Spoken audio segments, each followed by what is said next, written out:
So, Murray? My name is Mari, and I lead the support group here at IHC, Circles of Hope.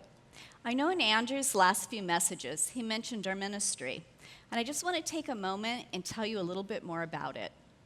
Circles of Hope provides skills and education in a faith-based environment for people who love someone with a mental illness.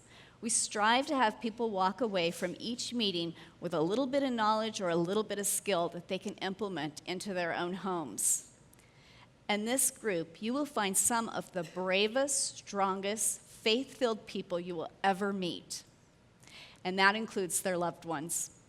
I hope tonight you'll get a chance to rub elbows with a few of them. Please do visit our table outside. So I want to tell you a little history about our group, how we got started. Over 14 years ago, our family started down this road with mental illness. We were scared, frustrated, and overwhelmed. And to be quite honest, we didn't believe mental illness was even real. We just thought people needed to try a little bit harder. But we were absolutely wrong. However, I did do one thing right, and that is I turned to God. I didn't have the skill set for what I needed to help my loved one. My own abilities and my strength were just not enough, and I'm pretty strong.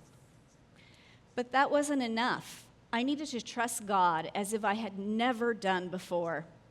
Dave Steckline helped me with this one, and maybe it'll help you too. He prompted me to make a choice. He said, you have to choose up front whether you're going to trust God in your circumstances. He encouraged me to choose and then to say it aloud.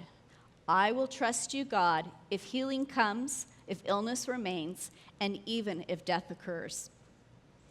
So pretty early on, my husband and I knew we didn't want our pain to be wasted, that somehow some good had to come from it. So with a little prompting and encouragement from Jim Lewis, our care pastor, we created, clap for Jim. And that's how we created Circles of Hope. I want to tell you what's one of the number one things I hear when people come to our group, and that is, wow, it's so nice to be in a room with people that get it. I didn't even have to explain. So maybe you guys don't need our group, but you know someone who does. We were all made for community, so please let them know about it. Take that card that you got when you came in and give it to somebody that needs it. No one should journey mental illness alone. But tonight is a little different. We're not here to solely talk about mental illness, but instead tackle the topic of suicide loss and awareness. Maybe you're here tonight because your heart is breaking over the loss of Andrew, or someone else you know who died by suicide. Perhaps you're struggling with thoughts of suicide, or maybe you're just concerned about somebody that you care about. It doesn't matter why you came. We are glad you are here. This is where you belong. Suicide is a topic that we must talk about, and I can't think of a better place to talk about it than in God's house, surrounded by a community of people who can mourn together and be proactive in helping to prevent future suicides. So I want to spend just a few minutes to share about Andrew. I first met Andrew over 15 years ago on a mission trip. He was just a kid. He came to my rescue with kindness when my overstuffed suitcase wouldn't fit in the overhead bin. I can still remember the look on his face as we sat down and just left him with it. From that trip forward, he has always had a special place in my heart. When Andrew finished up his first message after coming back from his sabbatical, I hightailed it up front to see if I could get an opportunity to tell him just how proud I was that he was so honest and that he shared his struggles. I remember he turned and looked at me and said, "Did I do okay? Did I say everything right? Was it okay I mentioned Circles of Hope? What would you change?" Then he paused and he said, "I had no idea."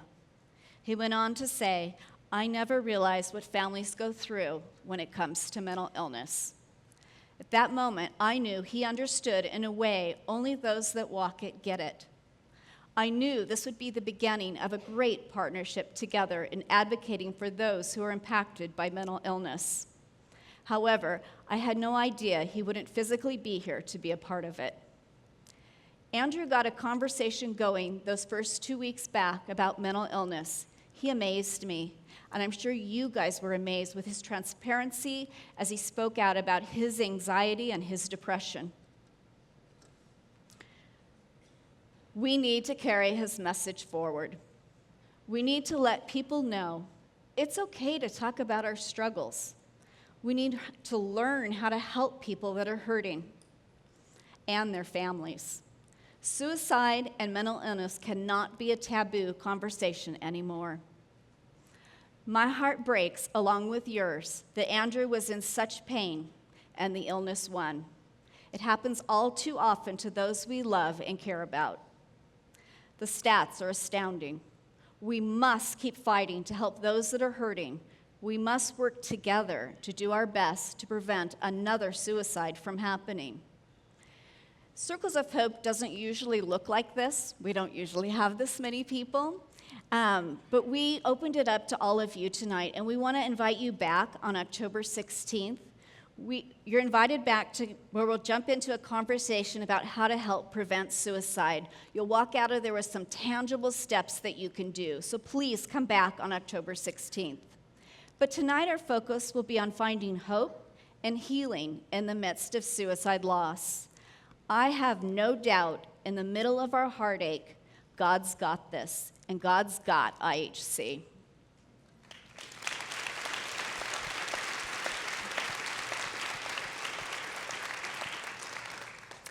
Now I would like to welcome up Jessica Vanderstad. There she is. She is the area director for the American Foundation for Suicide Prevention. After losing her dad to suicide in 2008, she realized she had a choice. She could let his death define and control her for the rest of her life, or she could use the story to help others. Please welcome Jessica.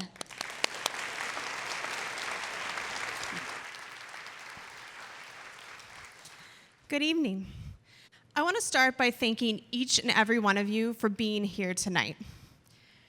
I know it's not easy to come together to talk about mental health and suicide, especially after an incredibly powerful loss. So I want to thank each and every one of you for having the courage and the strength to walk through those doors tonight. The American Foundation for Suicide Prevention is dedicated to understanding and preventing suicide. Our mission is to save lives and provide hope to those impacted by suicide. Part of that mission is to support survivors of suicide loss. We are the individuals who are left behind after a loved one takes their life. We are the survivors. When my dad died by suicide in 2008, I was left with so many questions. How could this happen? Why did this happen? Why me? I was a few weeks shy of my 23rd birthday, and all I could think about was who was going to walk me down the aisle when I got married?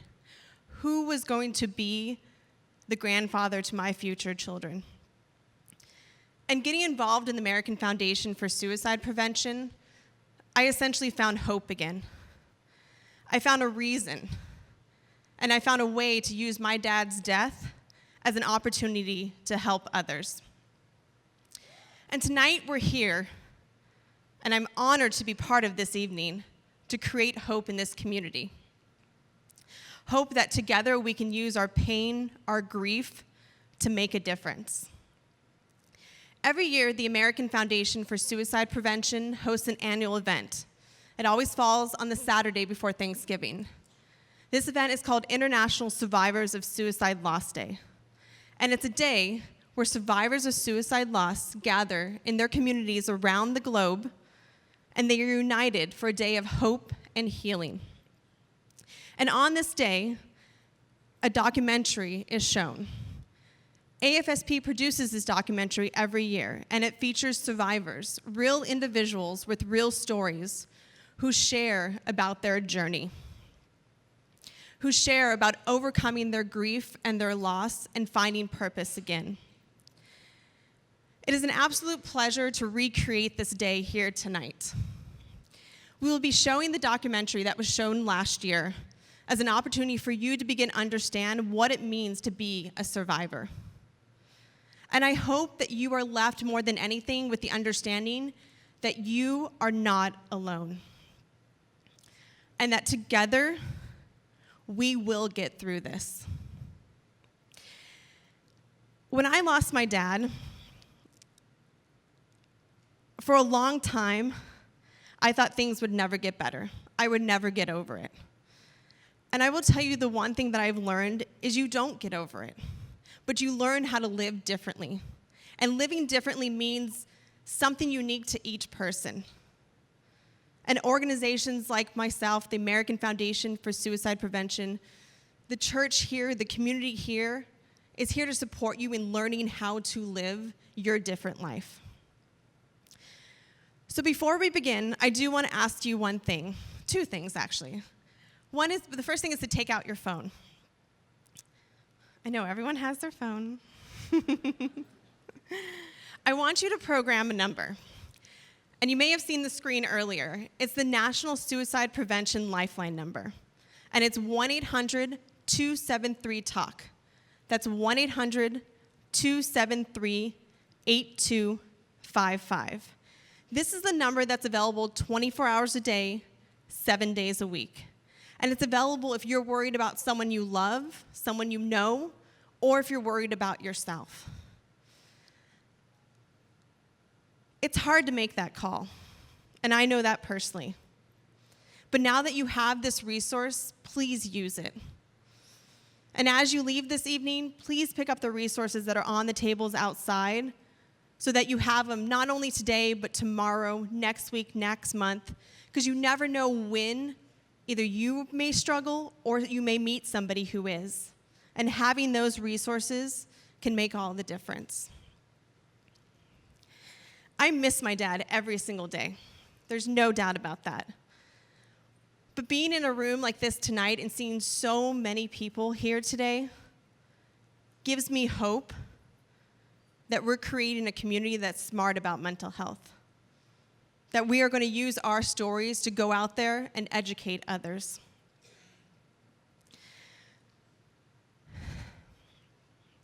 As you watch this documentary, I hope you understand, as I said before, that you are not alone. And if at any time during tonight's evening emotions come up, which are natural and healthy, I want you to know that there's a support team here of volunteers and therapists that are ready to talk with you, or to pray with you, to just listen. All you have to do is walk out those doors, and a volunteer will follow you. Now, if you're going out for any reason unrelated to suicide, just give them a thumbs up. You knew what I was going to say, because they will follow you into the restroom. You know, laughter is such a beautiful thing. I love that. It just fills my heart. So again, thank you for being here today. Thank you for having the courage and the strength. And please join me as we present the American Foundation for Suicide Prevention's Survivors of Suicide Loss documentary.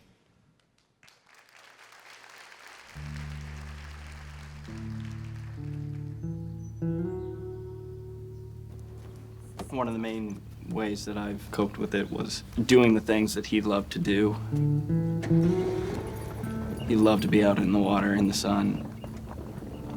This place is pretty special. You only ever see like 5 boats on the water, beautiful sun. There's no other water like this place.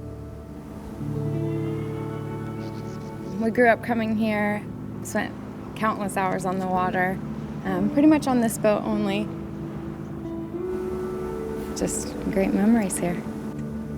Our father passed to suicide by shooting himself. I was 12 years old and Dylan was 10. Grief is something that happens very naturally and spontaneously for all of us when there's a loss of any kind. And healing happens when that grief is processed in a way that the person is able to work through it. And so there is an element of control that we all can have. Healing is a process and a journey.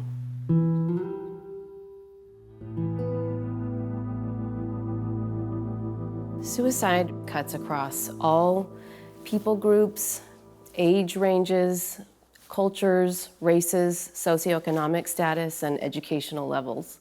I lost my son, David. He jumped off the Golden Gate Bridge, and he was 16 years old. I lost my best friend 5 years ago, 2009. He stepped in front of the Caltrain. When I was 20, my father hung himself, and then in 1984, my brother hung himself. I lost my son to suicide by self-inflicted gunshot wound. Grieving and healing after a suicide death is different from other types of death, in part because of the cultural stigmas that surround suicide. You weren't supposed to talk about it. You just weren't supposed to. I mean, my mother and I didn't even want to talk about it. So somewhere along the line, I got to the point where I had to tell people because it defined me. I just needed to not have this terrible big secret. In the Asian American community, suicide is viewed as something that is taboo. It's dishonorable. It's about the whole family, not just the person who died. The day that my brother passed away, my dad he didn't talk about my brother, he just talked about work.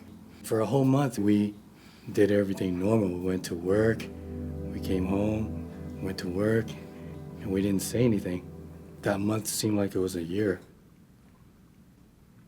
I think the stigma has to be, hands down, the most frustrating thing about this entire process.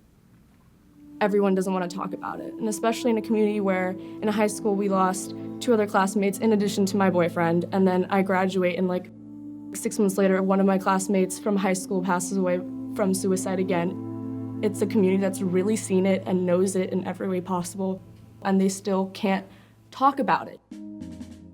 Ricky was a Marine. He loved being a Marine. He had just returned from Afghanistan. In the military culture, the stigma is multiplied by 100. You show no sign of weakness. You have to be ready to fight the wolf at the door. The suicide stigma is implying that that person is weak. I'll tell anybody, anywhere, any place, any time, how my son died. People will often avoid families and individuals who've lost a loved one to suicide. They may be fearful, they may not understand what has just happened, and they may not know what to say. The close friends that I used to have, they kind of avoided me, and I didn't know why. And a lot of people just kind of saw me as the girl who lost her best friend to suicide, and that was the only thing they knew about me. I could walk down the grocery store and see people visibly avoid me. And it was really hard. I keep trying to figure out why he did it. Why we didn't see anything, why we didn't know anything.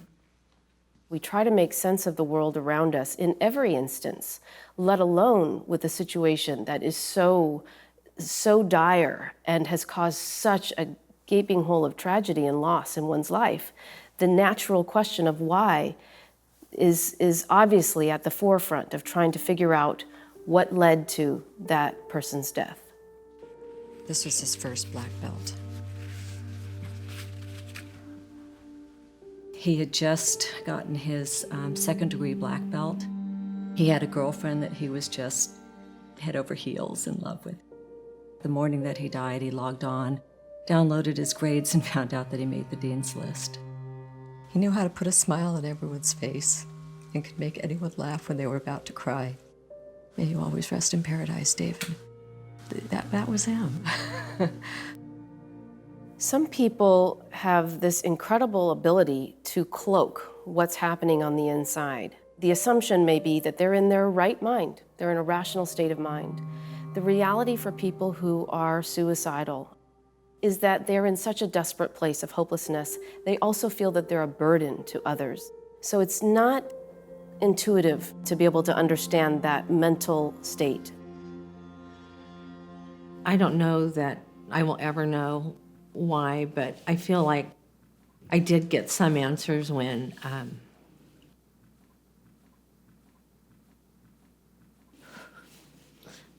I found his journal. I had no idea how much pain he was in. It's not that she didn't want to be with me, she just didn't want to be. Even in situations where they know that their loved one is suffering and even thinking of suicide, there is still an element of such shock. My dad was an alcoholic for 41 years, and he even tried to overdose on blood pressure pills several months before he died by suicide. Even then, I didn't know he could actually do it. I never believed it could happen.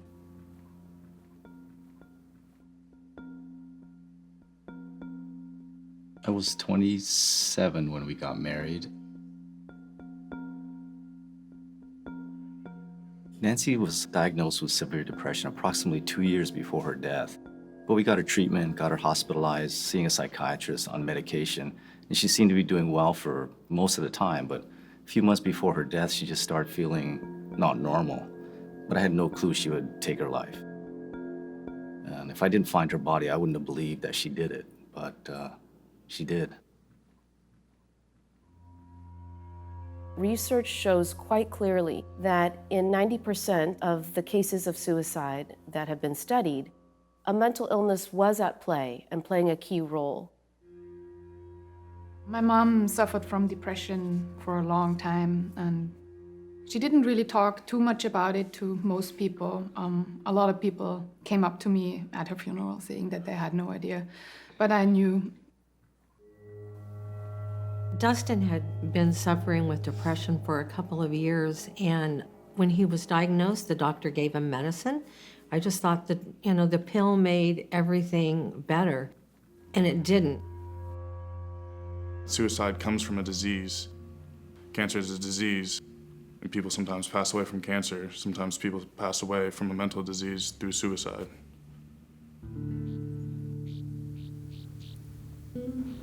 We did know something was amiss. My father attempted suicide once before. In probably the last 2 years of his life, he was battling such severe depression that he almost doesn't seem like he was the same person. It wasn't him at the end. He even carried himself smaller. And so for me, that's not my dad. My dad's the loving, caring, smiling, laughing, joking person that I had my whole childhood up until he became sick. Every person grieves in their own way. So that can create a lot of tension within one family or within a married couple. I think it's something to be aware of, to have great compassion and acknowledgement and appreciation for the way the other person is different. That's okay. It's not bad. It's just different. My wife and I grieve differently. I go to the gym, I sweat, I work on the house, I do stuff like that, and that helped me process my grief. She journals. I can't do it. I can tear stuff up, beat it up. I can't journal. The emotions that come with grieving a suicide loss can be extremely intense, and some of them rather surprising. Anger can be there, guilt, shame, or even a sense of relief. I did feel guilty, but on the other hand, I also felt a sense of relief. And I think some people struggle with that feeling. I no longer had to worry where he was gonna live, how he was gonna pay his bills. I no longer had to worry that he was lonely. If he was passed out, if he was struggling, I no longer had to worry. I had a profound sense of relief when my brother died. I thought for sure he was going to kill my mother at some point. I just felt like he was saving a lot of us the continual, unbelievable angst of trying to monitor or live with or live around or even know about his crazy existence. So I was very relieved, but I wasn't supposed to tell anybody that. I felt like I was abandoned, that maybe it was because I wasn't good enough. I have a lot of guilt. I was very close to my mom. I know that it's not my fault, but it's just very hard to shake that feeling. And there was always like a voice in the back of my head, like, you know, maybe if I just gave him a hug, like, tell them that I loved him. But over time, I've come to realize that it's a natural instinct to try and blame something, to look for fault, to point the finger. My dad would call me every day and say, "It's your fault. You did it." And I would just hang up on him. And I have 2 other siblings, and I realized that he called everyone every day and said, "You guys, it's your fault. You guys did it." The day of the wake, my aunt asked me if there's anything she can do. I said, "Well, you could tell my dad to stop blaming me." After that day, he stopped blaming me. Well, once in a while he does. I'd rather have that than every day. I had so many emotions, I didn't know how to deal with it. So one way it came out was anger. I was actually a textbook bully. I was kind of the complete opposite when we were young. I don't think I've ever felt an ounce of anger in my heart towards him. I understand that he hurt, and he hurt so bad, and I could never be mad at someone for being in pain. I was never angry with the military. I was never angry with my son. I was angry with people that had grandkids. I was angry with people that had kids. And so eventually I had to come to grips with my anger. The aha moment was I was heading to work. One of his favorite songs came on the radio. And when I realized I was sitting on the side of the road in a ditch in my truck, crying like a baby. So the man car was torn up, thrown out the window, and I had to deal with my grief.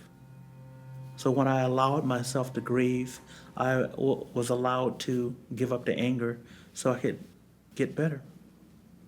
The process of grief is just so variable for different people. And so, you know, there are formal theories of the steps that one would go through, from denial and shock to anger to sadness to acceptance. But I think the reality for anyone going through that and walking that path is that it is not linear. It's anything but that. And so just having compassion for oneself is a great thing to try to give oneself in the process of grief. In the very beginning, I think what helped me was someone told me to just focus on the basics. Just breathe in, breathe out, drink water, eat some food, make sure that there are people who take care of you. At the beginning, my feelings mainly were just denial and disbelief. I remember for the first few months, when I would go to sleep, one of the things I would think is, I don't even care if I wake up, first of all. And another thing was that when I wake up, this is just a bad nightmare. Nancy's gonna be right here with me. I just felt so alone without her. I didn't know what to do. For the first 6 months, I was just in a very black place, very dark place. I did find a support group that helped a lot. All the participants were like myself, who lost somebody to suicide. We would meet once a week and talk about things, and that was probably the biggest thing that helped. People will talk about being caught by surprise that one day, suddenly there's just a different feeling about them. They may notice it because they laugh for the first time since their loved one passed. It may be just a feeling they have of connection to life and to others that feels new. And those are really excellent signs that healing is occurring.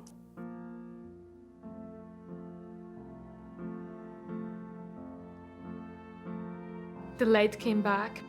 For me, it's going to dance class.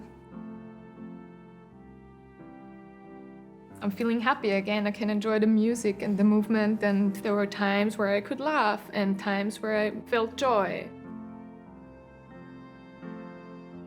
There were really little pockets, just an hour or something. But because of that, that just gave me hope that I can still feel that. And now I just trust those phases get longer, and I have a week where I'm fine. And when I'm really low and really sad, I trust that this good part will come back. And it always does. Sometimes people will find that they get stuck in their healing process because they're using counterproductive approaches that really serve more as a distraction or a way to numb. Alcohol, drugs. Other people may tend to just busy their schedules so tremendously that they don't have a single moment to think or self-reflect, and that's part of processing, actually. I lost my mother. I was 10 years old and she was 30. Our family, we just didn't talk about it. I mean, it was buried. I would not allow myself to think about her death. I always had the TV on, the radio on. There was some kind of noise. And so I ended up going to therapy.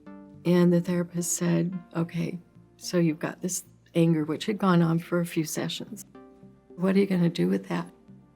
And I realized she was right. I didn't want to be angry at my mom. I needed to get rid of that. And so I told my husband, I said I wanted to go to Mom's grave. I wrote a final letter to my mom, and I forgave her.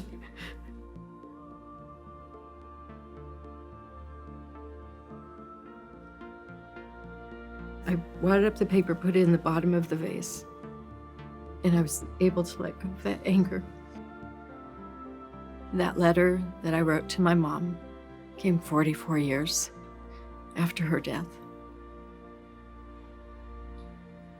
It's never too late for healing or forgiveness. There are forms of getting stuck that can be more serious. Clinical depression, for example. This is a setup of a time of great loss and stress and change that can actually bring on an episode of depression as a layer on top of grief.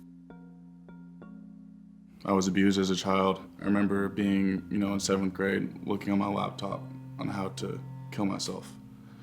So when Tyler passed away from suicide, it really brought up a lot of my own emotional pain. As a man, you were always taught, be a man, suck it up.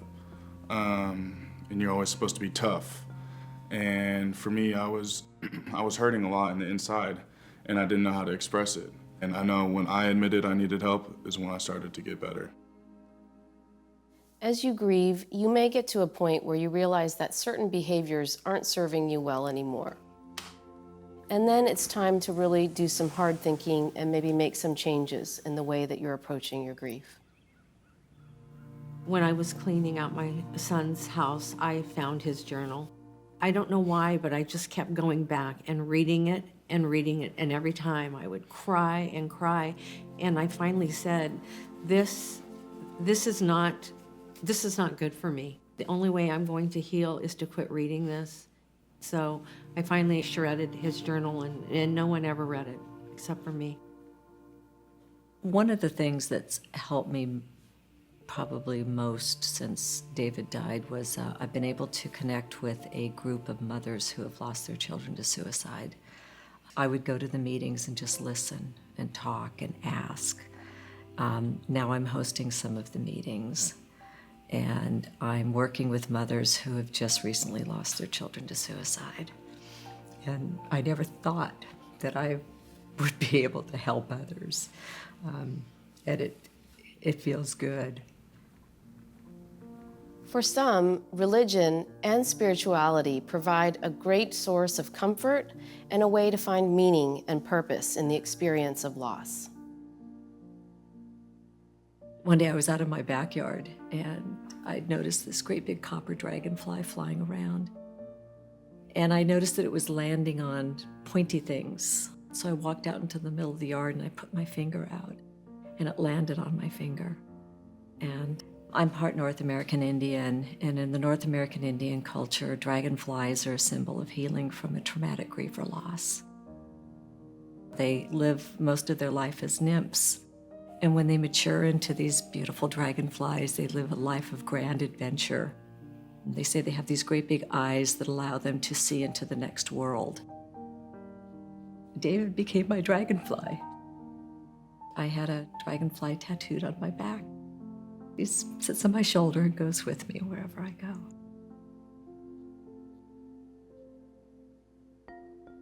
I don't want Nancy's death to define her. She was kind, she was loving, she was funny. Her illness caused her mind to think that her only way out was to kill herself, but that was such a small part of her life. Even though it's been almost 8 years. I think of her all the time still. My years with her have made me who I am today. And until I die, she'll be part of me. The healing journey can include self-discovery, growth, positive impact on others, and in all of these ways, your own healing can represent great honor for your loved one who has died.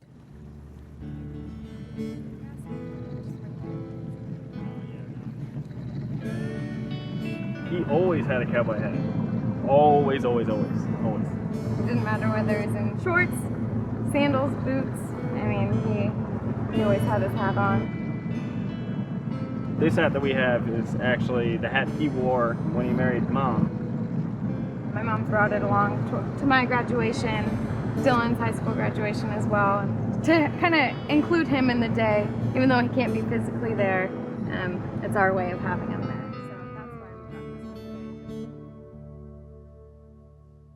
David took piano lessons for years. And when he died, the first year I kept walking past that piano and all I could remember was the beautiful music that came out of it and how much fun he had with it. So I started taking piano lessons. I've been taking them for a little over a year now. It's been a way to connect with him. It makes me happy. It brings back great memories.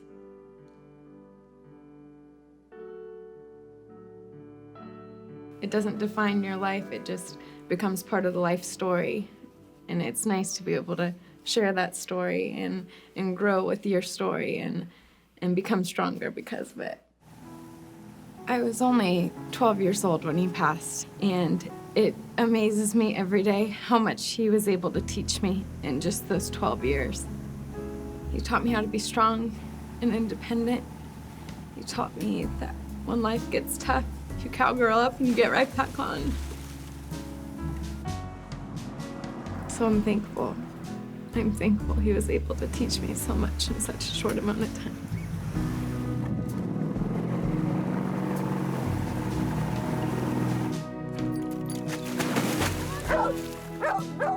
When it's tough, you just take it day by day and try and enjoy the good moments when you realize it, and it almost makes them that much better.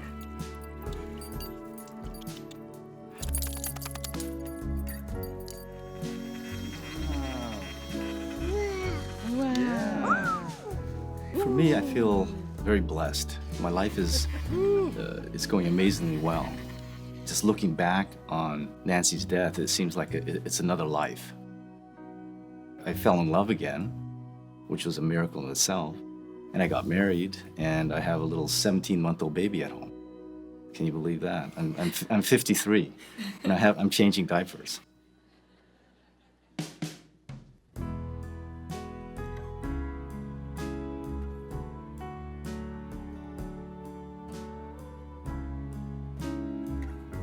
The more you go through it, the more you understand that you can get through it. I used to think of David all the time and just be sad. And as time's gone by, now I think about him and I have happier thoughts. I have good memories.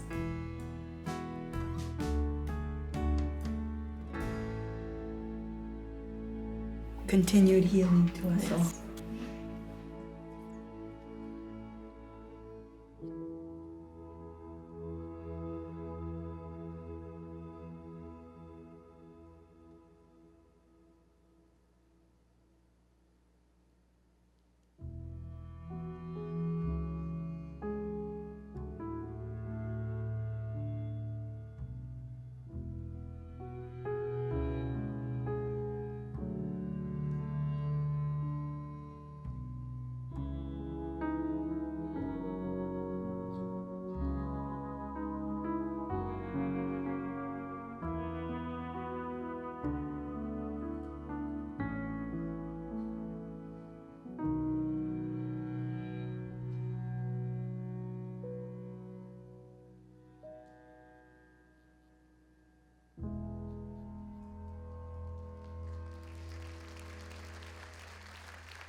Watched that video quite a few times, and every time I get lost in it. You know, when I became involved in AFSP, it was initially as a volunteer. And of all things, it was about 6 months after my dad passed away, and I saw a poster in Starbucks. And I remember standing in line at Starbucks, waiting for my, who knows, pumpkin spice latte, probably. And I remember standing in line, and there was a poster on the community board, and in bright yellow words, it said, "Walk to fight suicide." And I remember standing there, and that word suicide just seemed to jump off the page and grab a hold of me. Yet at the same time, I didn't want anybody around me to know that somehow I had a connection to that word, suicide. And I grabbed my drink, and I went to my car, and I think I sat there for over an hour, going through the website, afsp.org. And page after page I read. And I think it was the first time since my dad's death that I realized that it wasn't my fault. That like many of the survivors in that film, I realized that my dad was in an immense amount of pain. And he wasn't trying to hurt me. He wasn't upset with me. He just saw that the only way he could end his pain by taking his own life. And it was the first time since my dad's death that I finally realized that I had to do something. And when I became involved in AFSP, I had no real intention of ever creating a career. But walking in that first walk, surrounded by, probably at the time, 400 other people, it was an amazing, powerful feeling to know that life could go on. And now, 10 years later, I can't believe I said that, 10 years later, this August was the 10th anniversary of my dad's death. I have the opportunity to work with individuals, with groups, and talk about this issue, talk about mental health, and talk about suicide. And what I want to share is that a lot of times people look at me and they think, wow, you do this for a living. You must be so far along in your grief journey. But the truth is, I still have my bad days. There are days when I don't want to get out of bed. There are days when something reminds me of my dad and I'm overcome with sadness. This year on August 5th, everything was fine until about 5 p.m. And then for whatever reason, the emotions overtook me. But the one thing I've learned over the last 10 years is that when those emotions come, accept them, welcome them, and surround yourself by people who understand. So if you don't know somebody in this room this evening, make a friend. If you do know somebody in this room, thank them for being here with you. And let's be honest with each other and know that when those emotions come up, that's okay. But we have people that are there to support us and to get us through them. Because like the survivor said in the video, the good days will come again, and they'll get longer, and they'll get more fulfilling.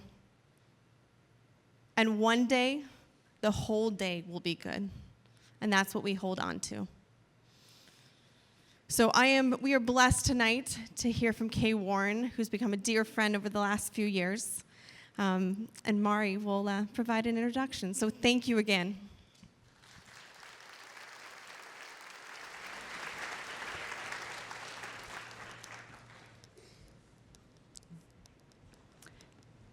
So you guys, there's some cards in the seat pockets of your chairs.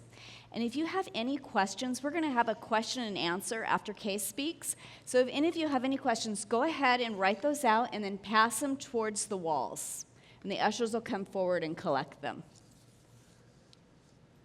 So tonight we have a very special speaker joining us, Kay Warren. As many of you know, she is the co-founder of Saddleback Church and is a fellow suicide loss survivor. Kay is special not because she's famous or written books, which are significant accomplishments, but it is because she is generous, kind, and willing to let God use her through her tremendous loss to reach people who are hurting. Kay, we are so grateful that you're here with us tonight. Please welcome Kay Warren.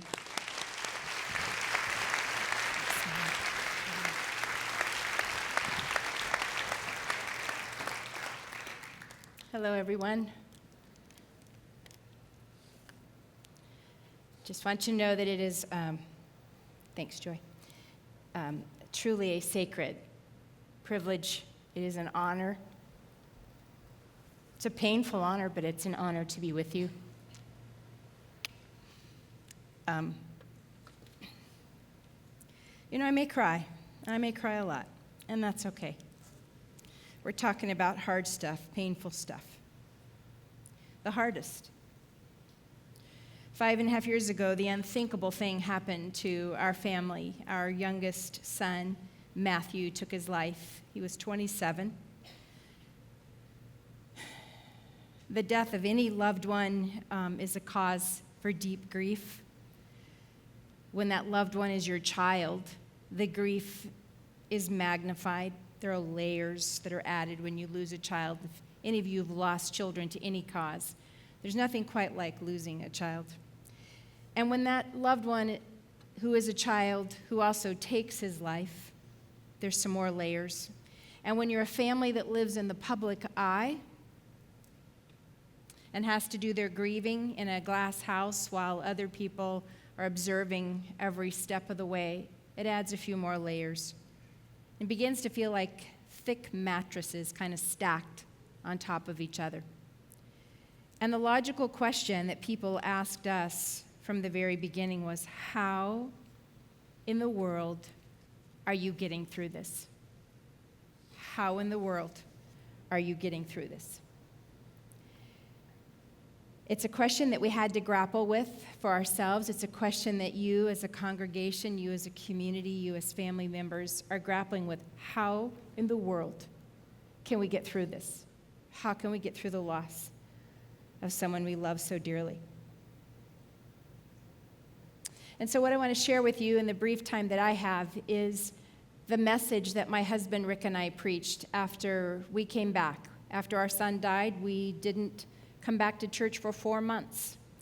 We were doing good to get out of bed. A good day was getting out of bed and brushing our teeth, let alone come to church, deal with all the goodwill and kindness. But I didn't walk in a grocery store for a couple of months, and when I did, I thought I might not make it from one end of the grocery store to the other. And when we came back after 4 months, we started a series with our congregation that was called Getting Through What You're Going Through. And so I want to just share with you tonight that first message that we shared with our congregation about how we were getting through the excruciating loss of our son. And so for you as a congregation, I pray that this is as encouraging to you as it was to us about how you can begin to get through what you're going through. 2 Corinthians 1, 3-11, Paul says, "Praise be to the God and Father of our Lord Jesus Christ, the Father of all compassion and the God of all comfort, who comforts us in all our troubles, so that we can comfort others with the same comfort that we have received from God. For just as the sufferings of Christ flow over into our lives, so also through Christ our comfort overflows. If we're distressed, it's for your salvation, and if we're comforted, it is for your comfort." Listen to this. Our hope for you is firm because we know. Our hope for you is firm because of what we know. My hope for you is firm because of what we know. That just as you shared in our suffering, so also you will share in our comfort. We don't want you to be uninformed, brothers and sisters, about the hardships we've suffered, Paul says. We're under such great pressure, far beyond our ability to endure, so that we despaired even of life itself. Even in our hearts, we felt the sentence of death. But this happened that we might not rely on ourselves, but on God, who raises the dead. He has delivered us, and we've set our hope on him, that he will continue to deliver us as you help us by your prayers. Then many will give thanks to God for the gracious favor granted to us in answer to your many prayers. I hope you heard that phrase. Our hope is firm because of what we know. I can tell you from the depths of my heart that the only way that I can stand in front of you 5.5 years after I lost my son is because of what I know. It's because of what I know to be true about God, that we have gotten as far as we have, and that we will get through the rest of our days. And it will be because of what you know about God that you will get through what you're going through. And so 3 things I want to just tell you about some things that Rick and I learned, 3 things that we know. And the first is this: life doesn't make sense. But we can have peace because we know that God is with us and God loves us. Life just simply does not always make sense. I don't know if you've noticed that. It doesn't take a suicide for us to realize that many, many times in this life, it just doesn't make sense. And some of you may have had some other terrible losses in your life, some terrible heartaches in which you have said, how can life make sense? How could this be happening? How could this be going on? Some of you are in very desperate situations because someone you love is desperate. Many of you love someone who is in a desperate place. And sometimes life just simply doesn't make sense, and we do all we know to do, and it still doesn't seem to make sense. But we can have peace because we know that God is with us and he loves us. In Isaiah 43:2, Isaiah says this: when you go through deep waters, these are deep waters, he says, I will be with you. When you pass through rivers of difficulties, you are passing through rivers of difficulty. He says you will not drown. When you walk through the fire, you are walking through a fire. You will not be burned up. It will not consume you. When we're in deep waters, I'm not a very good swimmer, and when I get in really deep water, it is just almost instinctual for me to reach out for anything to grab onto. I want to be able to feel the ground under my feet when I'm in water. I don't like the deep end of the pool. And if I accidentally drift toward that end of the pool, I start flailing. I start reaching for anything to grab onto to hold me secure. And when we're in desperate moments, often we do exactly that. We reach out, we flail. We're desperate for something to hold us steady, to hold us secure, something that will remotely give us safety. God promises in those moments that he will never leave us. Hebrews 13:5, Jesus said, I will never leave you, and I will never abandon you.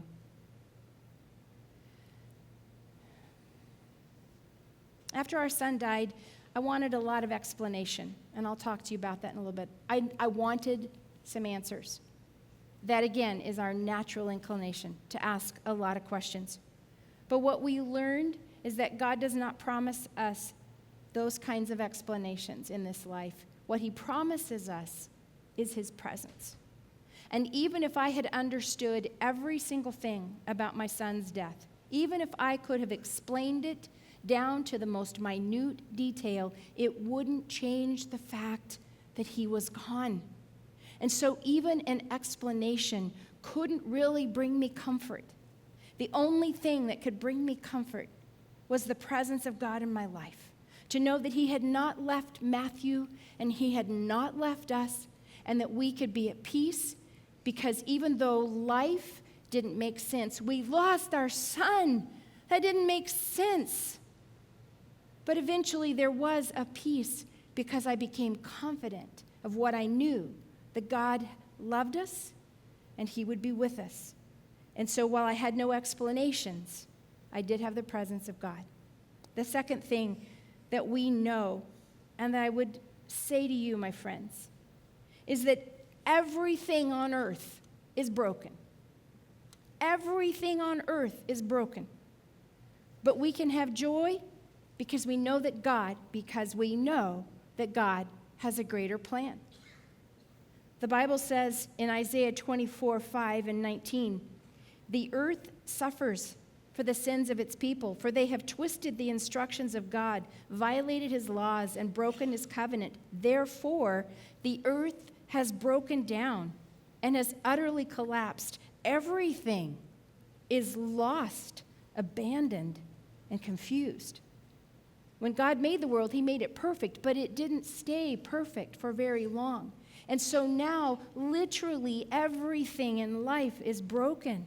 Our health is broken. Our minds are broken. The weather is broken. Politics is broken. I mean, everything you could list is broken. So how could we possibly have joy in a world where everything is broken, where nothing works exactly as it's supposed to, as it was designed? Because we know that God is good and that his purpose is greater than our problems. Romans 8:28, and I hesitate to say that verse because that verse, I know most of you know it. Well, let me just say it and I'll come back. But we know that in all things, God works for the good of those who love him and have been called according to his purpose. That verse has often been used for grieving people as a hammer. It has been used in a way that actually increases the sorrow and the grief that people are feeling. This verse does not say that everything is good. My friends, your dear pastor's death was not good. It was not a good thing. There's no way in the world that suicide can ever be classified as something good. This verse doesn't say that everything that happens is good, because it's not. And if you've been in grief and somebody's used that over you and try to make you feel good, I just want to say I'm sorry. And may I ask you very, very gently not to use that on each other or on anyone else who's suffering, as though by quoting that verse somehow the sorrow and the pain and the grief and the ache should dissipate. No, this verse says that even though there are things in this life and in our experiences that are so not good, that somehow God eventually, and it may not even be here, but somehow in the bigness of God, he will bring something good for it. That we know. But please, please, please be very careful on how you use that verse when people are in deep pain. We know that God does work it for good, but it may not be here. We may not see it here. Romans 5:3-4 says we can have joy even in our troubles, because we know that these troubles produce endurance, and endurance produces character, and character produces hope, And this hope will not disappoint us because God has poured his love to fill our hearts.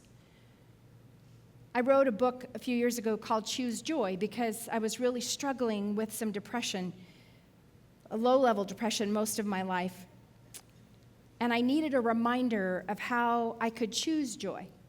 And so I found a necklace that said Choose Joy on it, and I began to wear it all the time as a reminder of the ways that I could control some of the circumstances in my life.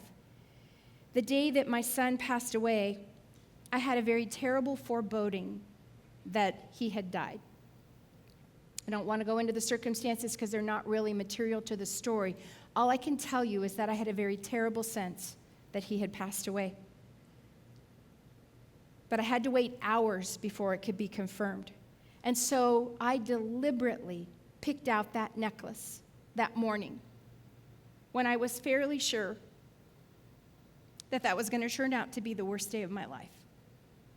I picked that necklace out of my jewelry box, and with my heart shaking, my stomach pounding, felt like I wanted to throw up. I picked out that necklace and I put it on because somehow in that moment, by pulling that necklace out of my jewelry box, I was fighting back against the darkness that I was afraid had enveloped my son.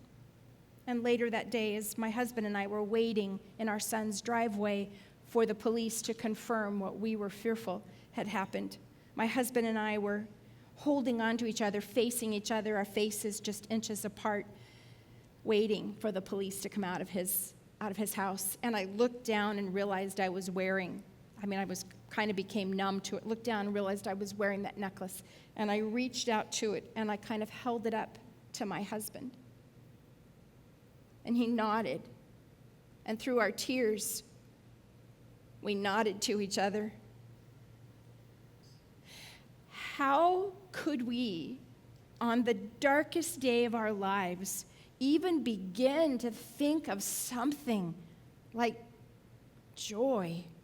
There was no joy in what was ahead, but there was still something in us that knew that God's plan was bigger than anything that might unfold that day. How could my husband not just look at me holding that necklace up to him and just kind of push me away like, what's the matter with you? How could we look at each other with such a knowing in our hearts that somehow God was going to get us through this, that we would find joy again if our terrible dream was true, that Matthew really was dead? It is because, my friends, for over 50 years, we have sent our spiritual roots down deep into the goodness of God and into the character of God, so that on that day, when evil circumstances tried to rip the tree of our faith from the ground, the roots held. The roots held. And it is never too late to send the roots of your faith deep into the goodness and the character of God, so that hopefully you never have to face that dark day of losing someone you love to suicide. I pray that that is never your experience, your own in your own family. I pray that that isn't so. But you will face something that threatens to take the tree of your faith and just yank it out by its roots. But if you have sent them day in, day out, day in, day out, into the goodness of God, when those evil things come that break your heart, your roots will hold. And because of that, we could choose joy even though we had lost. That verse 5 of that chapter, where it said, "And this hope will not disappoint us because God has poured his love in to fill our hearts." Here's the other side of that, because I don't want you to think that therefore everything was okay, because I have to tell you that hope severely disappointed us. That's the other side of the coin. And so even though that verse says hope does not disappoint us, I would be lying to you if I didn't share with you the most honest way that I can, that there have been plenty of moments, plenty of days in which it has felt like hope completely disappointed us. So I want to talk to you about that. this third thing that we know is that life is a battle. Oh my gosh, life is a battle. What has happened to your dear pastor? The battles that he was facing, the battles that some of you are facing. Life is a battle. It's not a picnic. We like to think it's a picnic and that everything's going to work out just exactly right all the time, easy peasy, with just a little effort. Life is hard. Life is a battle. But we can have hope because we know there's more to the story. We can know there is more to the story. My son's mental illness took a huge turn for the worse. He had lived with mental illness since he was 7 years old. He died at 27. So there were 20 years that he lived with serious mental illness. And it took a huge turn for the worse the last 5 years before he died. And I found myself increasingly panicked as I frantically tried to find the right doctors, the right medication, the right therapy, the right whatever it would took to help my son be healed, be healthy. And I eventually realized that my spiritual life was taking a huge hit, that I was becoming more and more discouraged. I was finding it harder to believe God. I was finding it harder to have hope, finding it harder to have faith because his illness was so severe. And so I started asking a few really trusted friends to pray for him on a daily basis. I didn't ask a lot of people, but I asked a few confidential people if they would begin to pray for Matthew and then send me maybe a prayer or a verse that they were praying for him. And then a friend and I were in a store together, and I saw this really cool box that says hope, but it was more money than I wanted to pay, and so I left it in the store. But my friend bought it for me, and I began to take this box that says hope, and I filled it up with verses, because I don't know about you, but sometimes we're in really desperate places. I can't remember where Bible verses are. I'm a pastor's daughter, I'm a pastor's wife, and I'm telling you, sometimes I can't remember where the verses are, all right? And so, especially when you're under stress or tension or anxiety, and I couldn't remember where these verses that were so incredible, I couldn't remember where they were. So I began to write them out, and I put them in my hope box, and I began to, every day when I would spend time with God, I would open my hope box, and I would read these verses that claimed healing for Matthew. I mean, I went out on this audacious faith limb, believing that God was going to heal Matthew here, restore his mind, that we would serve in a ministry around mental illness together. This would be something that we would do. I believed it. And those verses were in this hope box, and I looked at them every single day. I was so all in that even on the day that he died, even though I was fearful that he might not even still be alive, I still went to my hope box and I read through my verses. I made a playlist on my iPhone of songs that encouraged me because, again, when you're going through a hard time, music can be a powerful tool for healing. Music can be a powerful tool for keeping your hope alive. And so I found songs that some of them were quiet on the days that I was anxious and couldn't sleep, and I would play these really quiet songs. And then there were other days where I needed to kick some Satan butt, and I needed big anthems, big songs. And so I had songs that were really big and songs that were just kind of average and songs that were quiet and soothing. And I went through that playlist because they kept my faith in God strong, kept my belief that God was going to heal Matthew's mind. And then on April 5th, 2013, Matthew died. And with his death, my hopes for a healed mind here on earth died with him. And my playlist of songs seemed stupid and childish. This hope box, I felt like it mocked me. It sat on the table on top of my Bible, and it was like, hope? Hope? Are you kidding me? Hope died on April 5th. I couldn't even open it for about a month. So contrary to what the Bible says in Romans 5, hope had severely let me down, and I felt bruised and wounded by hope. Some of you can identify you are feeling so bruised and wounded. You heard the messages, and they inspired hope in you. They were like the kick Satan butt stuff. You were all going to do this together. And some of you are feeling very bruised and wounded by hope. So what do you do when hope doesn't look the way you thought it was going to? What do you do when those audacious prayers of faith that you've been praying don't come true the way you were expecting them to? We've got a couple options.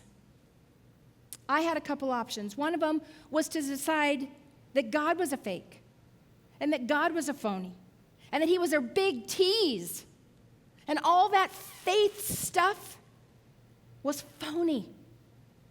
And I shouldn't have wasted any of my effort in believing God. And maybe I should just walk away.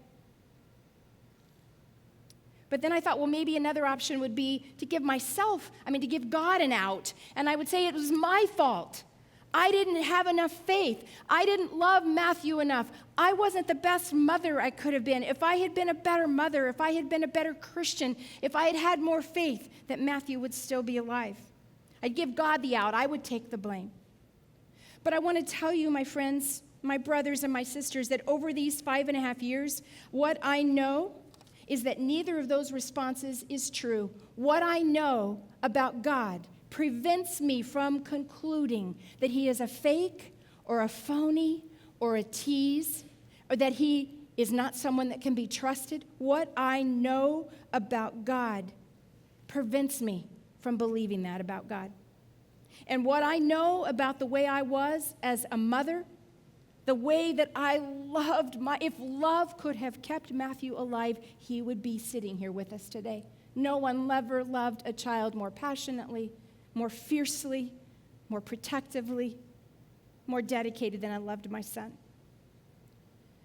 And so if it wasn't God's fault, if God is not a fake and a phony and a tease, and it wasn't my fault,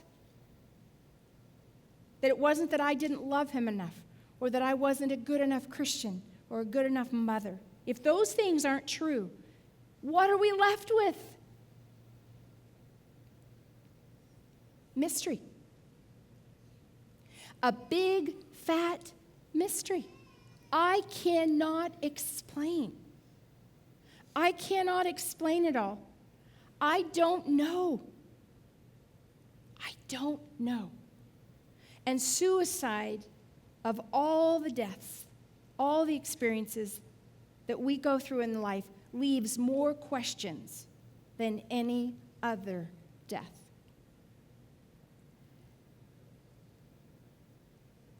I have a friend who knows that my faith is very visual, like my hope box. And my friend found this little pot. It's by Le Creuset, the cookware. It's not product placement. But Le Creuset in French means the crucible. And she said, your faith is going through a fire. What you're walking through is a fire. And this cookware is so popular because it has been made to take the hottest heat and conduct heat and cook the food beautifully. She said, your faith is being in the fire, tested with the highest temperature fire there is. And your faith has been in that crucible. Your faith and your hope. And so what I decided that I would do, you guys, because hope had let me down. And I had questions, unanswered questions that kept me up at night, that drove me crazy, that made me wonder about God, that made me wonder about life itself, that made me wonder about everything I thought I knew. I had questions that I simply had no answers for. Did Matthew think about us when he died? Was he thinking about us in that moment? Why didn't God stop him? God could have stopped him. God didn't stop him. What if I had tried this doctor instead of that doctor? What if I had gone over to his house that night when I was worried? What if I had gone that night and beat his door down until I could have gotten in, if I could have stopped him? So many unanswered questions. But you know what? You can't live without hope. You cannot live without hope. And so for those of us myself and you, as we decide that we're going to have to rebuild hope. You guys, you are in a process. You are grieving. You are mourning. You are devastated. You're broken. You have more questions than you know what to do with. But we can't live without hope. So if we're going to rebuild hope, that process is going to have to take some time. For me, I wrote out, when I travel, I take this sometimes, or I'll take a facsimile. I don't take my real mystery pot because it's so precious to me, but because this is such a sacred and holy time. I want to bring my real mystery pot with you because in here are the questions that I have, and it's full of questions that I wrote out on little pieces of paper. And I did that because these questions matter. My faith matters, and God cares about every one of these questions. I may not get an answer here, but these questions matter. And I know that someday when I see Jesus face to face, and I see Matthew again, and I hand to Jesus my little pot of unanswered questions, I know it will make sense to me. And for now, I honor the questions. I don't dismiss them. I don't pretend they're not real. I write them out every time I think of one. And it sits right here next to my hope box, because what I had to do with my hope box is I took out all those cards that had verses that applied to Matthew being healed here on earth, because he wasn't healed here on earth. That didn't mean that those verses weren't true. It meant that they were not going to be true for him. And I said, but God, I have to have hope. I have got to have hope. I can't live without hope. And so what I did is I began to write out verses that were things that I felt like I can rebuild my hope on this. One of the ones that God gave to me right away, 1 Corinthians 15:43. These are my real cards. Our bodies are buried in brokenness, but they will be raised in glory. They are buried in weakness, but they will be raised in strength. And when I stand or sit at my son's grave, every time I've gone for 5 years, I say this: Matthew, your body was buried in brokenness, but you will be raised in glory. You were buried in weakness, but you will be buried. You will be risen in strength. That is a hope that cannot be taken from me. That is a hope that cannot be taken. And I've begun to fill it with so many other verses. The one I'm wearing right now, Psalm 126:5. Those who plant in tears will harvest with shouts of joy. To rebuild hope, you're going to have both faith, you're going to have hope, and mystery. Because a faith that is not tested is just optimism. But a faith where there is no hope will become cynical and jaded and cold. For us to have a robust faith, to get through what you are going through, over time, there will be that process of rebuilding hope and living with mystery, the things that cannot be answered here. And so, my friends, I'll leave you with a quote that I found soon after Matthew passed away. Eric Liddell was an Olympic runner. You remember the movie Chariots of Fire? He's the star in Chariots of Fire. And he's an Olympic runner in the 1924 Munich Olympics. And he said this: circumstances may appear to wreck our lives and God's plans, but God is not helpless among the ruins. God's love is still working. He comes in and takes the calamity and uses it victoriously, working out his wonderful plan of love. Listen, the day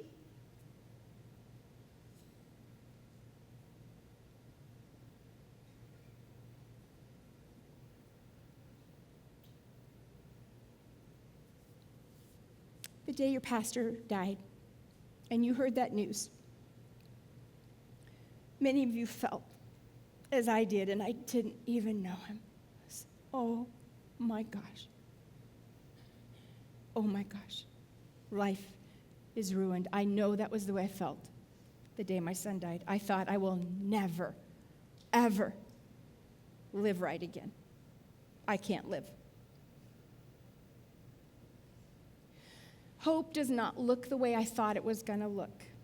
It looks very different than the way I thought it was going to look, but I can honestly tell you that hope is more alive in me today than it has ever been. I am so tied to Easter. I grew up in the church, as a Protestant. Christmas is the big deal. Easter is kind of the lunch in the Easter basket, right? Christmas is the big deal. You get the whole month. You get the decorations, the presents, the traditions, the songs. And Christmas is awesome. But if Jesus just came to earth as a baby, we would just have a wonderful, moral man who gave us some beautiful things, some beautiful teachings. It is because of Easter, because Jesus rose from the dead, that I have hope. Easter really never meant that much to me. I'm going to be honest with you. It was okay, but it didn't have any teeth to it. Now I am an Easter person, because if Jesus rose from the dead, that means Matthew will rise from the dead. And if Jesus is alive and rose, and Matthew is alive in heaven, that means I'm going to rise one day. And that is where my hope is. That cannot be taken away from us. Easter is our song. So for those of you who not only are here because you have lost someone that you dearly love, some of you have some own struggles in your own life with other people you love, or you've already experienced this loss so deeply personally. And I would say to you, rebuild hope, because God is still the God of the Red Sea. He's still the God who parts the waters. He's still the God who restores marriages. He's still the God who heals. He is still the God who brings the brokenness back to life. Go out on those audacious limbs.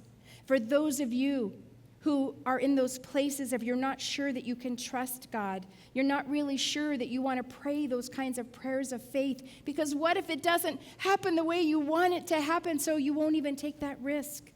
To build your faith, keep sending your roots into the goodness of God, believing that He is the God who is still at work.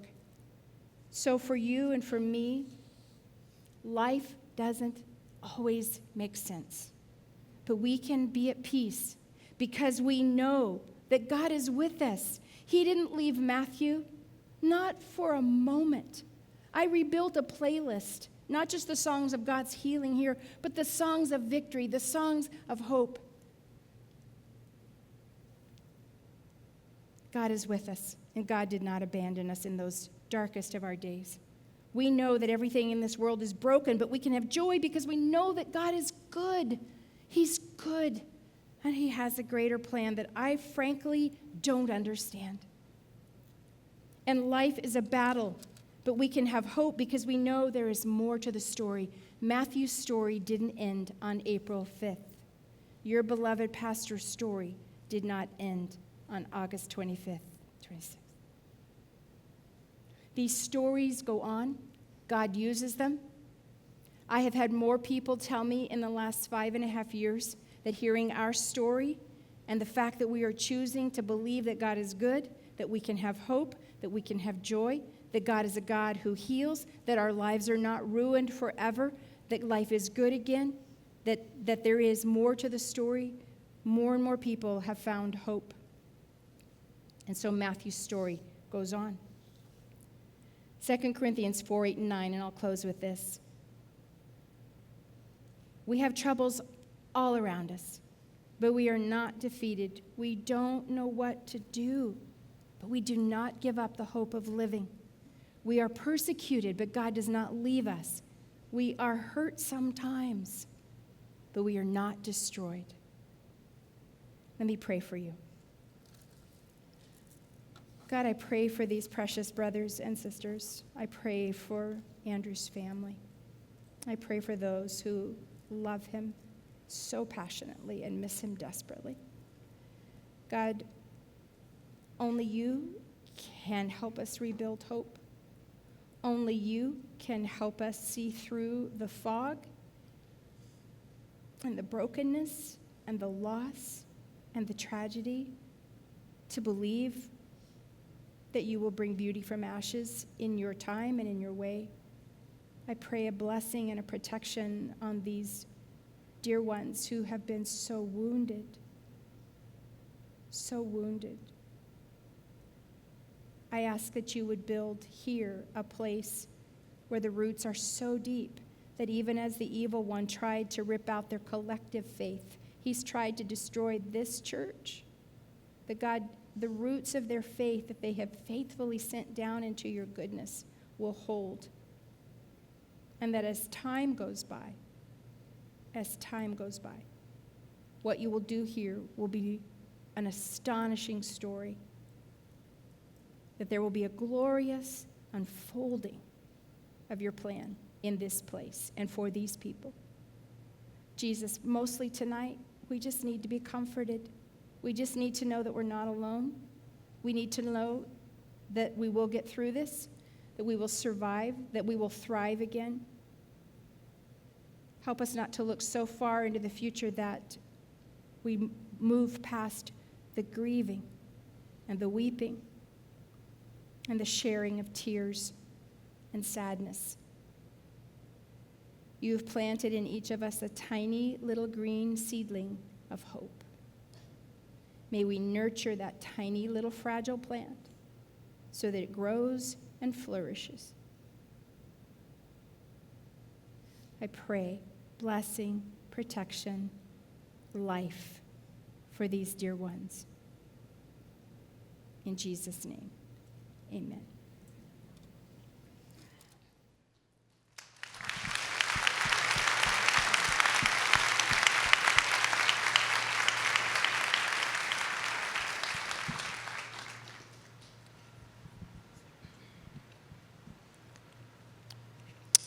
Okay, well, we're going to have a time where we're going to answer some questions.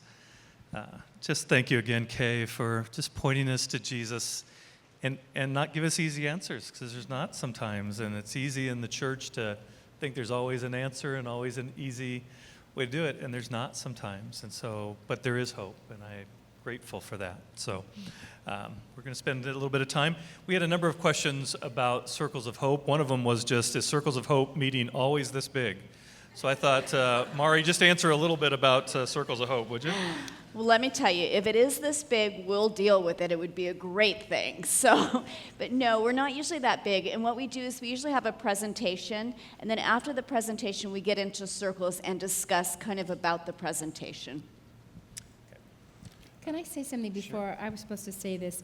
There is a free CD for each family of the message that I just gave. It's from our sermon series 5 years ago. So there's a free CD for each family out on the book table. And there are, we brought some My Hope boxes, kind of like, I don't know, granite or alabaster. I didn't bring you each one of those, but there are some cardboard ones in case some of you would like to just take that active step of starting to build a hope box for yourself. And some other resources. There's a free survivor suicide loss booklet. There's some other books. Everything that is out there are things that have helped us get through our loss. So there are some free resources, and then there are some that have a cost. I just don't want to forget to say that. Yeah, great. Thank you. Appreciate that. What do I do if someone I love is displaying warning signs of suicide, but when I ask them, they say they're fine? I'll take that one. We actually get this question a lot, and the thing that we can, really encourage is to continue to have the question. Much of suicide prevention in a lot of the community trainings that we host throughout the United States is to trust your gut. If you feel that something isn't right, chances are something's not right. And sometimes we have to ask the question more than once. Sometimes we have to ask the question more than one situation. But again, continue to have that conversation. And oftentimes, if an individual you're worried about says, no, I'm not thinking about that, but again, your gut says something differently, provide them with resources. Everyone now has the Lifeline number, 1-800-273-TALK, 1-800-273-8255. And yes, I'll repeat that again and again. But provide them with that number. Let them know that you love them, that you are worried about them, and that if they can't talk to you, they can talk to someone else. They can call the hotline number, they can reach out, and that help's available 24/7. I know one thing I always do with people is if they say fine and I don't think they are, I'll say, you're not convincing me, you know. And it's just a way, whether it's anything, and I just want the conversation to keep going and things. So, anything else on that? Well, I just want to say about calling the number 2, don't forget that you can call if you're worried about somebody. They are great. I have called them a number of times, and they are full of information and help, and you don't feel like you're alone. Are there any key words or phrases that are commonly used by people who commit suicide? Can I just, one of the things as you're learning about suicide is the language that you use, and we are really trying to eliminate that phrase, commit suicide, because words matter. It's not being politically correct. Words have power, and they either help us with healing or they can harm. Commit suicide makes it sound like we usually use that with a crime. Somebody committed a crime. And so in our minds, that can easily be translated into, oh, that was a crime of what that person did. So being careful to say that person died by suicide or that person took his or her own life. So just be careful. It's a sensitive thing, and it helps get rid of some of the stigma if we don't use that phrase, they committed suicide. Something else you were going to say. I took your thing there, sorry. We did, but it was said so perfectly. And like you said, it is a learning process, and it's taken me years to even, to say died by suicide. A lot of people also say died by depression or died by a mental illness, because that is often an underlying factor. But some of the things that you can look for is a loss of hope. So they have no hope for themselves or for their future. They're no longer happy. They lack that happiness in their life. Sometimes if things that they used to enjoy doing, such as going to the gym, going for hikes, they may no longer do. Isolation. And also, contrary to belief, is that often people talk about it. They do talk about suicide. It may not always be direct. It can even be in a joking matter. But a lot of times when we go in the high schools, the one thing that we say is that any talk of suicide must be taken seriously. And if you're joking about it, it's an opportunity for education of why we don't joke about that. So again, just really, the biggest thing is I think trusting your gut. And if something doesn't feel right, chances are it's not. Sometimes people will say, I wish I was dead, or I wish I wasn't here, or it'd just be so much better if I wasn't here, or my family would be better off without me. Sometimes those are clues that someone's at least very much struggling with some depression or perhaps thoughts of suicide. And again, next October, our meeting for Circles of Hope, we'll be going more into that too. So this is good, and it'll be, again, we'll go do more of that next month as well. In the world of social media, how do you know when the posts of your adult child should cause you reason to be concerned versus accepting that some posts are just trending? Ask. Have that conversation. It's hard to talk about suicide. We often say that it's the other S word. But the more we talk about it, the more we can break the stigma, the more we can make it this less scary thing. Growing up in high school, we talked about cancer, the importance of wearing sunscreen. We talked about heart disease, the importance of staying active. I don't ever recall talking about mental health. And I'm glad that that is changing. We're still not where we need to be, but we are making progress. I now know that my dad suffered from depression, and depression is hereditary. And I now know that I have to take care of myself to make sure that I am healthy. And that includes getting what we call a checkup from the neck up. Not just checking our physicalness, but checking in with our brain, seeing a therapist, seeing a counselor. Social media has it has given us our challenges, we'll say that. But it also has given us opportunity to reach out to people who may not otherwise have said anything. And I can't tell you how many times on social media I've seen posts that just don't settle right with me. And you can direct message a person, obviously you know them, pick up the phone and ask them. And most of the time people say, how do you ask that question? Are you having thoughts of suicide? Just like that. I see this post online and it really concerns me. Are you having thoughts of suicide? Are you thinking of taking your own life? And there's two answers, yes or no. And either answer is an opportunity to educate them and to get them help. If they say no, say, well, you know what? If you're ever having those thoughts, you can talk to me. We can get you connected with resources. And if they say yes, you can say, I have a great resource for you. Let's call the Lifeline together and let's get you a plan in place that we can keep you safe. That's great. Just turning that question a little bit, I know for Saddleback being a large church, have you used social media to try to do some things to help in this area as well? Have you seen that? Yeah, last week was National Suicide Prevention Week, and we posted all week long videos. Rick and I, there was a little video that Rick said. I posted links to other people's stories.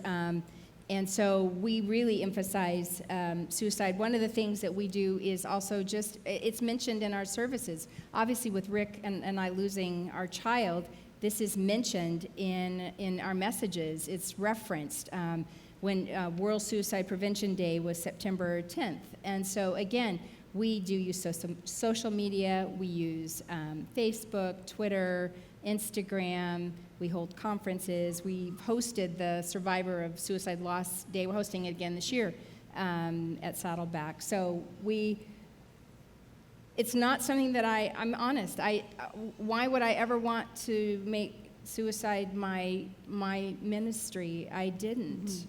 But this is where God has us. And so we want to make sure that our congregation and everybody who follows us or anybody who listens to us, we want to make sure that we educate them, that we give them information, that we work on taking down stigma, that we make sure that people know there's help, that there's hope.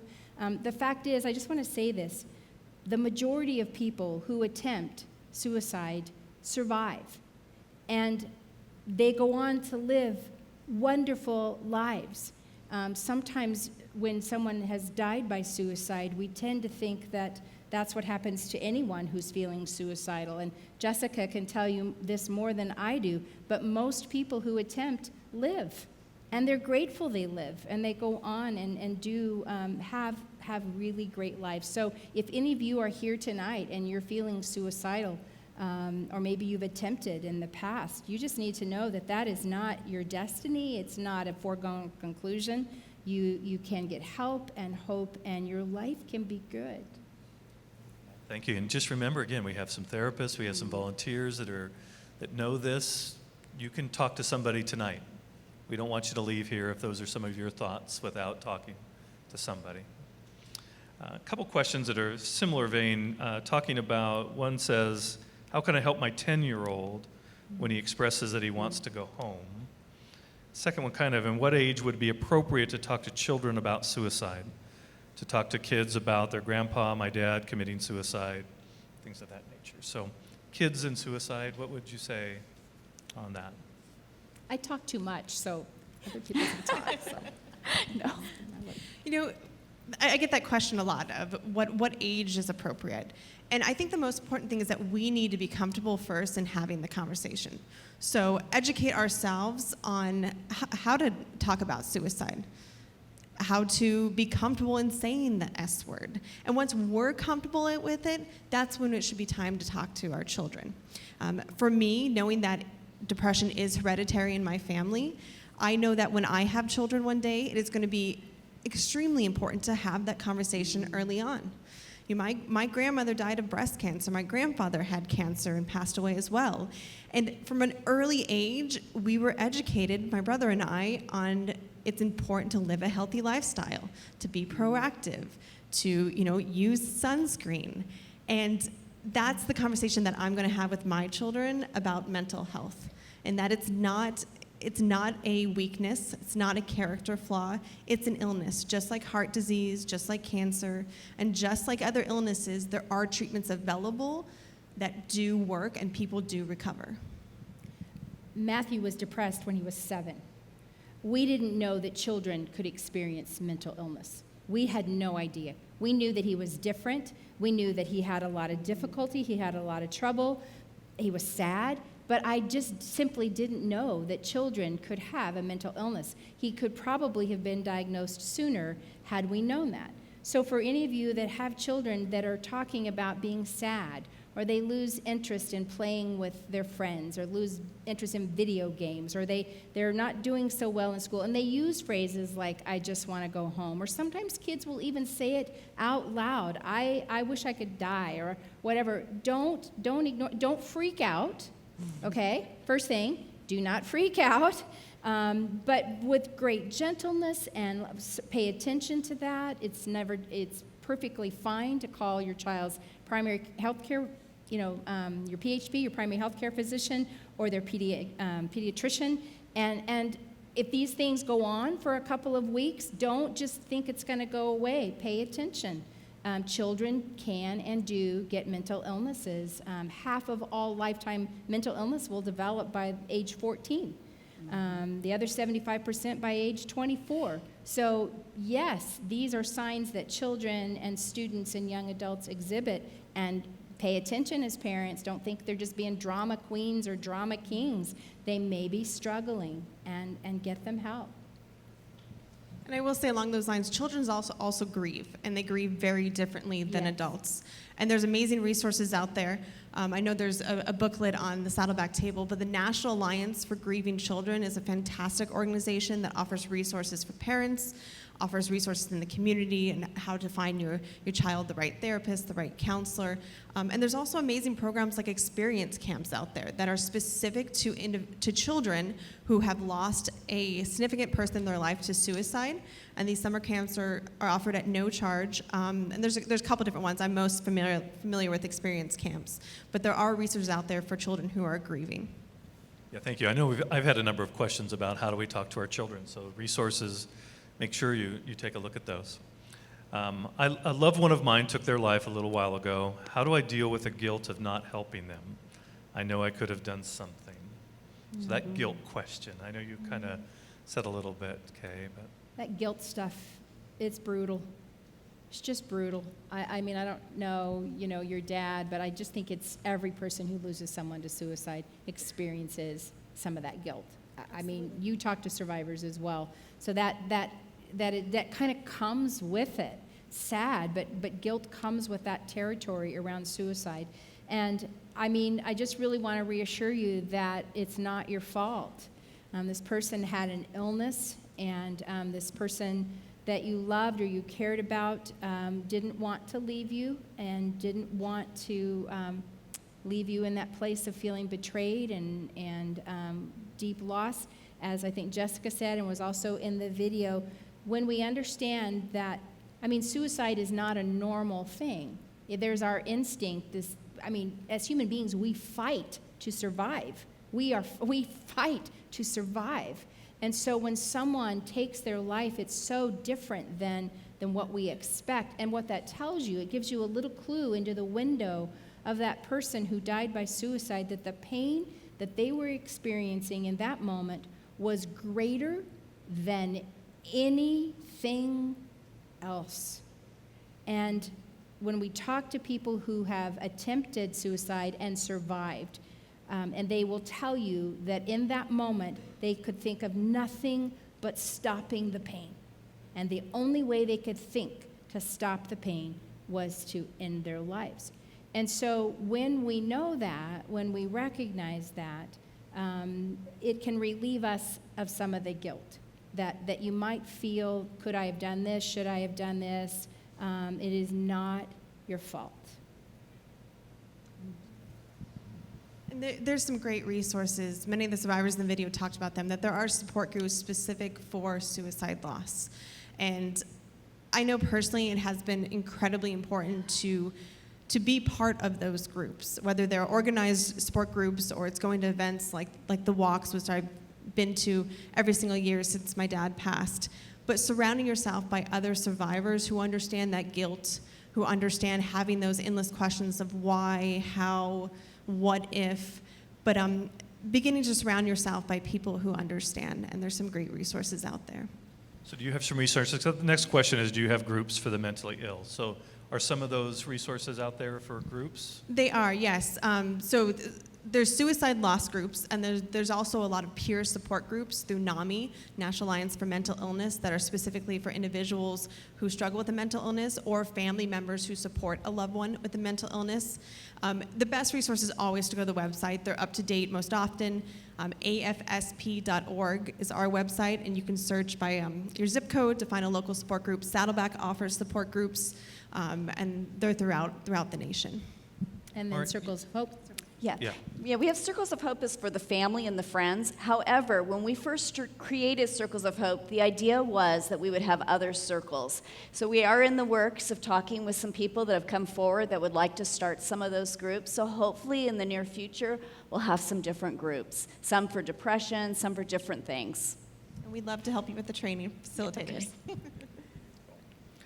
Should I be concerned if I have someone who attempted to take her life once? She seems fine now, but what signs should I be paying attention for? You've said a few of those, but anything else you would add to that? Again, it's having those open lines of communication that, oftentimes the survivors of attempts that I have worked with often feel isolated. They feel like they can't talk about their attempt. They feel stigmatized. So being able to have an open communication with a friend who has attempted and let them know, I know you're okay today. I know you're doing well, but if you're ever in that place again, I'm here for you. I'm willing to talk. I'm willing to help you get the help that you need and you absolutely deserve. Kay spoke about this just a couple minutes ago, but it reminded me that I share this experience with you because one of the most powerful experiences I had after I lost my dad is that I met a board member through AFSP who had survived an attempt. And he explained that moment to me that made it very, very clear to me. And he said that when he had depression, it was like a black cloud. And this cloud would get bigger and bigger, and it would get darker and darker, and it would become so all-consuming that he couldn't see outside. He couldn't see that his family loved him, that his friends loved him. He couldn't see that he had a future. And that helped me understand that in that moment, my dad wasn't thinking about me. In that moment, he was in so much pain that all he could think about was taking his own life. And I hold that memory with me of Craig telling me about his depression because it helped me realize that it wasn't my fault. And it's easy to feel like it's your fault. It's very, very easy, and I still struggle with that. So I hope that story helps you. And I think that even goes into mental illness. When you have a loved one with mental illness, many times you feel like it's your fault, that you did something wrong, you parented wrong, or something was wrong that you did. So there's a lot of guilt there, too, that you have to work through. And even with if someone has attempted before, you can't keep that person safe all the time. And you will die inside trying. And so there is even a level of acceptance that you have to accept that this may happen, but I've got to do what's good. I've got to do what's good for them and for me. And I know for us, we really work with the team. So we work with a team of doctors. We work as a team to see and to move along. So we're not one person is making all of those decisions. And when you come to Circles of Hope, we talk about a lot of those things. We talk about the guilt. We talk about the struggle. We talk about all of that. And it's nice to be able to talk with other people that understand what you're going through. So good. And just to let you know, Circles of Hope, I go every time, not because I have to, because I have wonderful leadership. I get so much out of it every time I go. And so, again, if it's any part of you having a loved one that deals with that, it's really worth it. It really is. Jim, let me just add one more thing. And they don't have to be diagnosed. So don't feel like if your loved one doesn't have a diagnosis that you can't come. If your loved one is struggling in any way, come. Thank you. What if my loved one isolates himself or won't let others near? He suffers from mental illness. So that isolation, I know, Matthew, I think you dealt with that. Yeah, isolation is true. It can be deadly. sincerely. And it can be a sign that someone is deteriorating or that they're not doing well. We're not meant to live in isolation. We're meant to be in relationship with other people. And if a person is isolating so much so that there's very little contact with friends or family, that's a situation that hopefully you can help them understand that that's not healthy for them and get them the help that they need. Depends, when it's adult children who have mental illness, it's such a different animal than when you're dealing with your children with mental illness, your younger children, because as a parent, there were things we could do. I could make sure that Matthew went to the doctor. I could make sure that Matthew took his medication. I could make sure that Matthew got in bed at the right time. I mean, there were so many things as a parent that I could try to help navigate and manage his illness. And when he became an adult, and that is just a whole different kettle of fish. And so for those of you who have, adult children with mental illness, it's very stressful, and there are parts in which you cannot control. And as Maury said, to then seek support for yourself so that you are as healthy as you can be, because it's a long road often, and it's arduous, it's tough. And so to make sure that you are as healthy as you can be will help you help your loved one through their illness. How often do we talk about self-care in circles of hope? And that's really important. Anything else on that? Yeah. This is kind of a loaded question, but can you save them? Can you save them? Yes. Okay.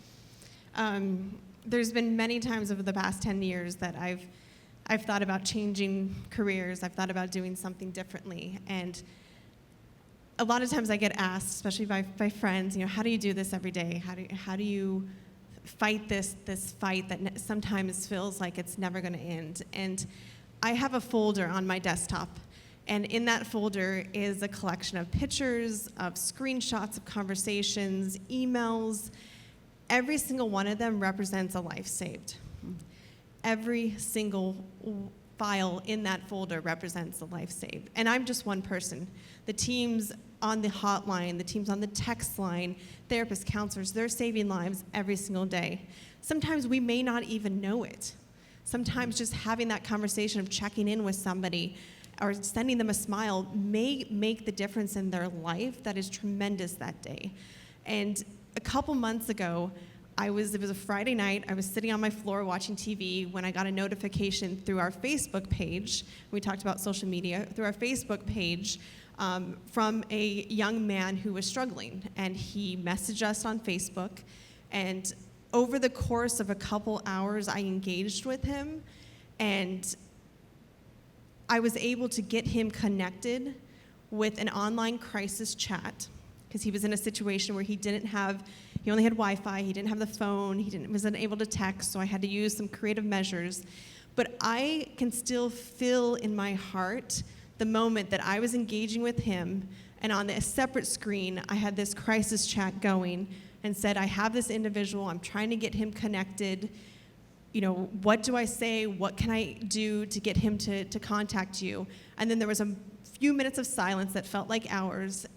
And whoever was on that other line of that crisis chat said, we have him, and we're going to keep him safe. And that is proof that we can absolutely save them.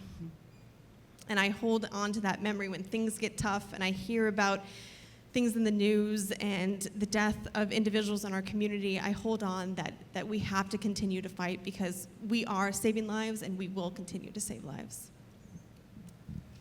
Yeah.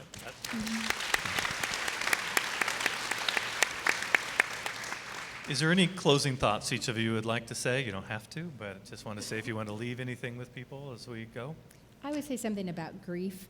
And maybe you've heard this already, but grief is an individual journey. It's both collective and individual. So you as a congregation are going through grief together, and in that sense, it's collective. Each of you is influenced and impacted and touched by grief and loss, and yet each of you is on an individual journey as well.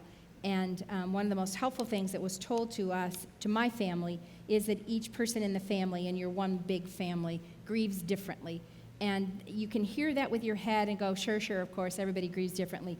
But they gave me the visual of said, imagine you've gotten on a bus and you're taking a trip together on a bus, and each of the family members is seated somewhere on that bus. And then you get to the destination and you start comparing the trip. And one of you says, oh, didn't you love the mountains over there on the left side of the bus? Didn't you? And they're like, the person over here is going, I didn't see any mountains. And they're going, how could you miss the mountains? They were huge. They were gigantic. Did you see the waterfall over here?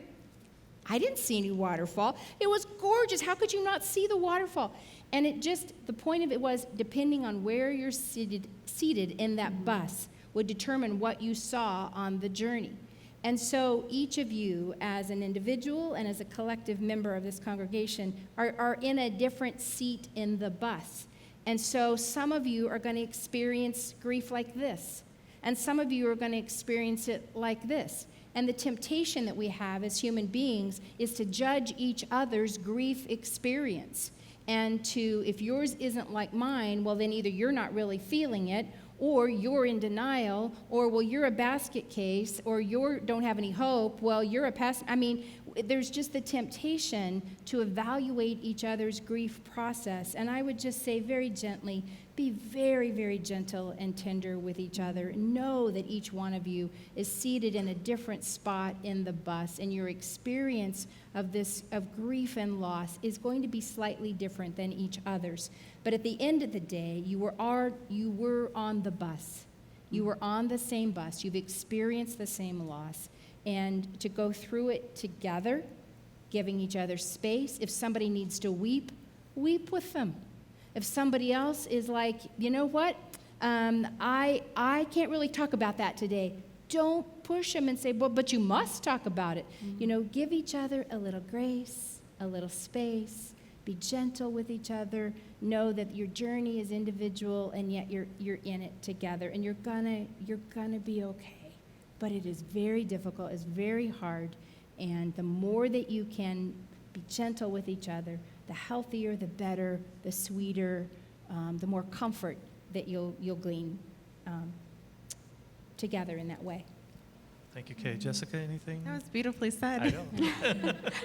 I would just like to say that usually what I see is when a family member starts to spiral down, the family does too. And that is a chance for anybody to reach in. I have seen families that will not reach out, and individuals that will not reach out. Learn the signs, learn the warning signs, learn what you can do, and reach in. Reach into those people that are hurting, and reach into the families, because the families are worn out usually at that point. Well, thank you. Will you help me thank Kay and Jessica? And